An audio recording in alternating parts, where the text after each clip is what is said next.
Howdy ho, neighborino, and welcome back to DML. So we will actually be hatching 2 new dragons today.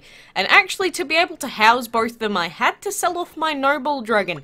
So, you know, rest in peace, little noble dragon. I'm sure we will hatch you again at some point. But the important thing is to get these 2 out of the way. So we're going to start off with the Jinqiu dragon. So this is the dragon of the week. He has a really cool looking egg, but I do prefer him in his adult form. Obviously, he's got a really oriental theme, like he looks like he's made out of gold or some kind of crazy material. I don't even know. So don't ever challenge the Jinqiu dragon to a swimming race. It can hold its breath indefinitely and moves in the water with the speed and grace of a boat manned by 20 people. Jesus, he sounds like a superhero. What the heck? He actually sounds insane. Well, either way, he's a metal, fire, and shadow dragon, so genuinely, he is not that bad as an early game epic if you want to use him as such. So, you know, take that into consideration. If you want to use him like that, go ahead. He is not that bad. So, there we go. He is added to our codex collection, and we will feed him up. Little corm. It's like sweet corm, except with an M. Exactly the same. His nose is huge. Whoa! What the hecko, dude? Either way, we're gonna level him up to around about level 10.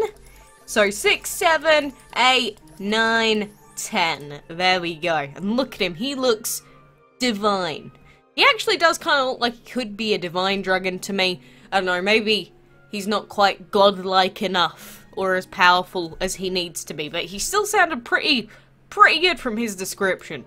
And then the second dragon that we have is that new referee dragon. I just love the little whistle that's on the front of his, like, neck slash body there. And his little booties that he's wearing as well. Ah, he's so adorable. So the referee dragon's moral compass is second to none. With its keen eye, it can quickly tell the difference between who's in the right and who may have been cheating at cards. So not who's, like, faking their injury in football then. It's about who's, like, cheating at playing cards. That's very strange, actually, that they'd decide to include it about playing cards in their description. That's weird. But, you know, I guess you don't want to get too much into football politics in your dragon game, so I guess it makes sense. But he just looks so cute doing this pose with his little feet. Like, he's trying his best to reach it, but he's just not fast enough. Oh, you poor little thing. Again, he's probably still my favourite dragon out of the new dragons that we've had revealed to us so far. But I assume that there are probably some other really cool dragons that we are still yet to see from the last update and the coming update, because we have that new update coming next week. Don't forget that. It's coming very soon. And last thing I want to point out about the referee is he has bright green nails. That's weird. Why does he have bright green nails? Like some gangrene? You suffering from some toxic sludge? What the heck is up with you, man? But either way, I'm very happy to get a hold of this dragon. I'm happy he's the tier 3 reward as well, so everyone can get a hold of him. And, you know, on top of that, we have the Big Kick Cup event, and we can actually progress in the event if we collect 1 more gold. So let's go and do that.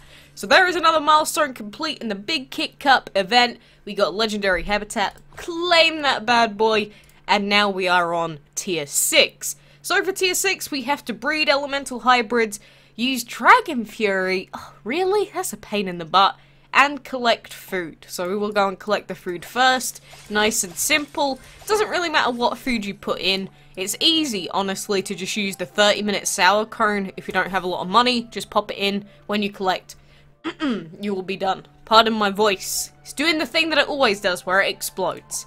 So, then in breeding elemental hybrids, of course, fire plus wind, non-enchanted. Breed those together, they'll be done in 35 minutes. And then for the Dragon Fury quest, if you want a good fight to be able to do this on, where's the fight I'm looking for? Is it fight number 74? I think this is the one. So if you want a really easy way to build up Dragon Fury without having to waste Dragon Fury essence, go into quest number 74 here. The first dragon you put in, put it as a shielder or some sort of earth dragon, and then put really low level dragons in. So you know what, we could pop the new two that we just got in actually. So we'll go over here, we will pop Maki and Corm in this slot, and then use your stone shielder, shield them up, and then they will never be able to get through it. So you just build up your Dragon Fury Essence by doing perfect hits. And these two dragons also heal themselves up quite a lot, so it is the freest way to get your Dragon Fury stuff done. Genuinely, just go into this fight, do it like this. Again, you can use any two other dragons that you want, as long as you don't kill the enemies, but nice and simple. I have shown this off before quite a few times, but if you want an easy guaranteed way to build it up that doesn't even take that long, this is the way to do it. So I'm probably gonna skip ahead a little bit here. So here we go, we're up to the last item now, so we will absolutely decimate this poor regal dragon. I am sorry for the bully. I am very sorry for bullying you, but it is necessary for the sake of my event completion. Very, very sorry, Mr. Regal Dragon. But simple as that, that is how you do tier 6. Again, as long as you got a little strat in mind for how you're going to do stuff, the event becomes a lot easier at the end of the day. So I hope that helped some of you out. Oh, and in case you're wondering what I spent my gems on, I went into the whale shop and I bought the VIP ticket bundles. So, you know, you get 1 day of VIP for 10 gems. It's really not a bad deal. And because a couple of people asked me to, I bought the extraordinary divine material things. And you do get quite a bit of gold with it as well. But this is like the only time I will ever do this. And the only reason I'm doing that is so that it takes a little bit less time for us to actually level up Joko. But I've enabled VIP as well because we really, really need to actually get a new habitat soon, which means we need to level up ASAP. So I've enabled one of those 1 day VIP tickets, but we can enchant Joko to level 3. So now the main issue is that to get Joko to level 4, we need 40 extraordinary divine materials.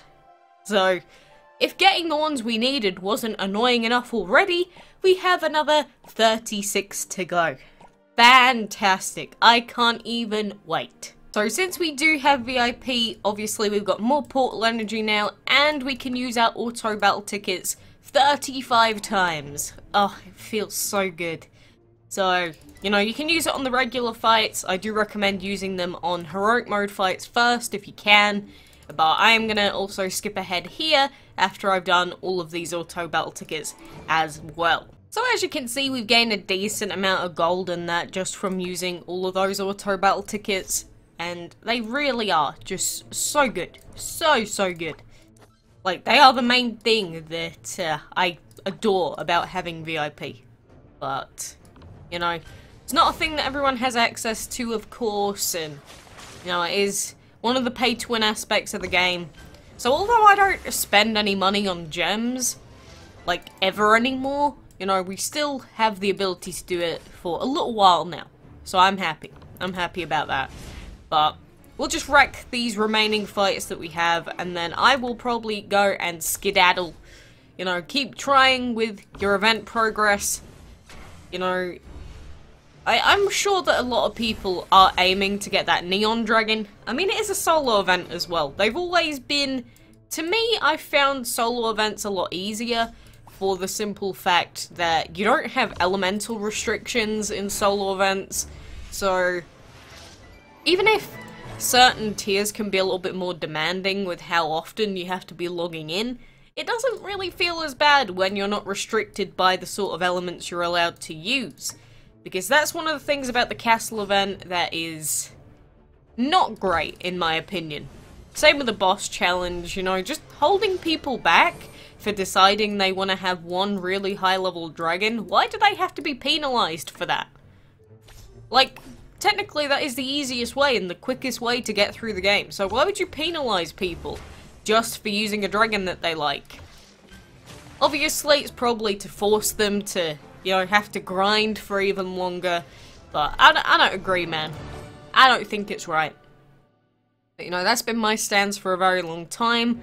Will they ever redo the castle events? Probably not. Will they ever redo the boss challenges? Probably not at this point, because the last one I think was pretty successful for them that we just had. But who knows? Who knows? We'll see. I mean, events and that in the game have gone through so many different iterations and changes that there's always a chance that they could be, like, just planning to alter it for good. We'll find out. I mean, it'll probably be at least a few weeks until we get any type of event, because, you know, we've got the one on currently, which is going to last for over a week. And, yeah, so it'll probably be at least 2 weeks until we get another major event. So, you know, just take that into consideration for now. Little Adder, I'm going to feed you up a little bit since we've got 3 million skis, which doesn't really level him up at all. But at least he's higher than level 41, I guess. Better than nothing. Better than nothing indeed. So, you know, we went through quite a lot today in DML as well. Feels like just a lot of stuff's been happening. So for now, you know, thank you for watching. Best of luck in the Big Kick Cup event. Good luck getting that Neon Dragon. But until next time, I will see you then.